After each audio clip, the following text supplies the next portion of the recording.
Assalamualaikum warahmatullahi wabarakatuh. Baik, di sini saya akan membacakan materi kami yang berjudul Sistem Perancangan. Sistem Teknologi Informasi. Bagian A, perancangan sistem untuk teknologi informasi. Tahap perancangan sistem teknologi informasi ini yaitu tahap setelah analisis dari siklus pengembangan sistem teknologi informasi, pendefinisian dari kebutuhan-kebutuhan sistem untuk teknologi informasi, persiapan untuk rancang bangun atau implementasi, menggambarkan bagaimana suatu sistem teknologi informasi dapat dibentuk, dapat berupa perencanaan, penggambaran, pembuatan sketsa atau pengaturan dari beberapa elemen yang terpisah ke dalam satu kesatuan yang utuh dan berfungsi. Tujuan perancangan sistem teknologi informasi. Tahap perancangan sistem teknologi informasi mempunyai dua tujuan utama, yaitu yang pertama, untuk memenuhi kebutuhan kepada pemakai atau pengguna sistem teknologi informasi. Yang kedua, untuk memberikan gambaran yang jelas dan rancang bangun yang lengkap kepada pemogram komputer atau programmer dan ahli-ahli teknik yang terlibat, atau lebih condong pada desain sistem teknologi informasi yang terinci.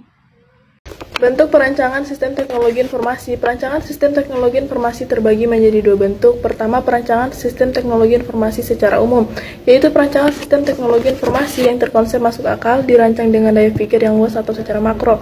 Analisis sistem dan desain sistem secara umum bergantung satu sama lain dari proses pengumpulan, analisis, dan digambarkan atau didesain secara umum. Kedua, perancangan sistem teknologi informasi secara terinci atau fisik, yaitu perancangan sistem teknologi informasi yang memberikan gambaran yang jelas atau rancang bangun yang lengkap kepada programmer.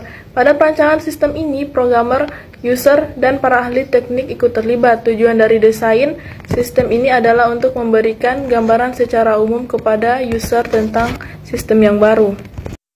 Personil yang terlibat. Perancangan sistem teknologi informasi seharusnya melibatkan beberapa personil atau pihak yang terlibat seperti: pertama, spesialis pengendali sistem teknologi informasi; kedua, menjamin kualitas sistem; ketiga, spesialis komunikasi data; dan yang keempat, pengguna sistem teknologi informasi atau user. Cara membuat sistem dan membuat program.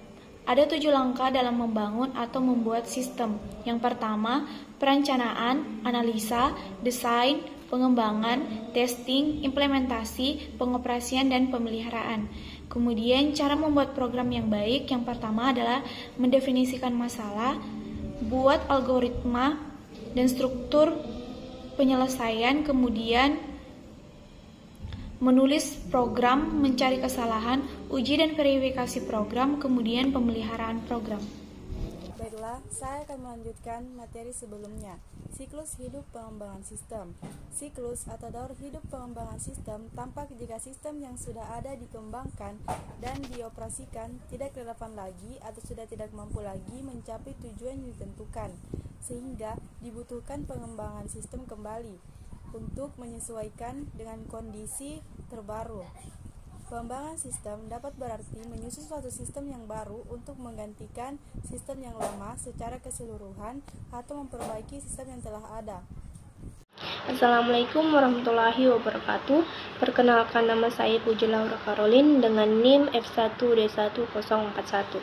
Saya akan membacakan materi tentang bahasa pemrograman dan metodologi. Yang pertama, bahasa pemrograman atau sering diistilahkan juga dengan bahasa komputer atau bahasa pemrograman komputer adalah instruksi standar untuk memerintah komputer. Bahasa pemrograman ini merupakan suatu himpunan dari aturan sintaks atau semantik yang dipakai untuk mendefinisikan program komputer. Bahasa ini memungkinkan seseorang programmer dapat menentukan secara persis data mana yang akan diolah oleh komputer, bagaimana data ini akan disimpan atau diteruskan, dan jenis langkah apa yang akan diambil dalam berbagai situasi secara persis. Kedua, fungsi bahasa pemrograman, yaitu memerintah komputer untuk mengolah data sesuai dengan alur berpikir yang kita inginkan.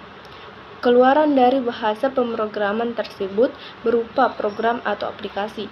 Contohnya adalah program yang digunakan oleh kasir di mal-mal atau swalayan, penggunaan lampu lalu lintas di jalan raya, dan lain-lain.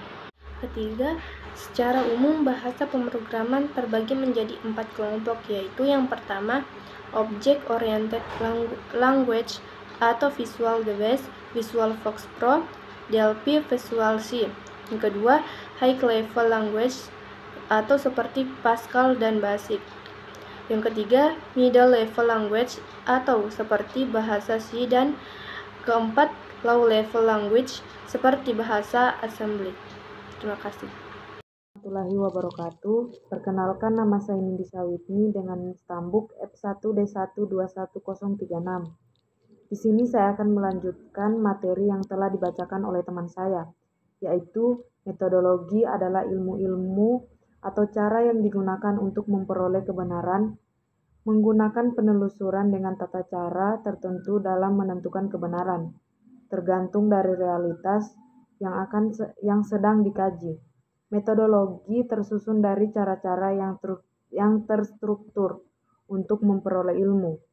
Metodologi penelitian dapat diambil dengan dua cara, yakni metode kuantitatif dan kualitatif. Metodologi berasal dari bahasa Yunani, yaitu metodos dan logos. Kata metodos terdiri dari dua suku kata, yaitu meta dan hodos. Meta yang artinya melalui atau melewati, dan hodos yang artinya jalan atau cara.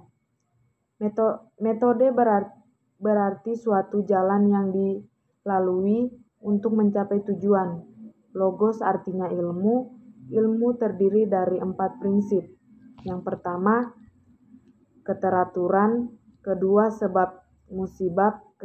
Ketiga, kesederhanaan. Keempat, pengalaman yang dapat diamati. Metodologi adalah tata cara yang menunjukkan proses penelusuran apa yang akan digunakan. Metodologi penelitian adalah tata cara yang lebih terperinci mengenai tahap-tahap melakukan sebuah penelitian. Sekian dan terima kasih.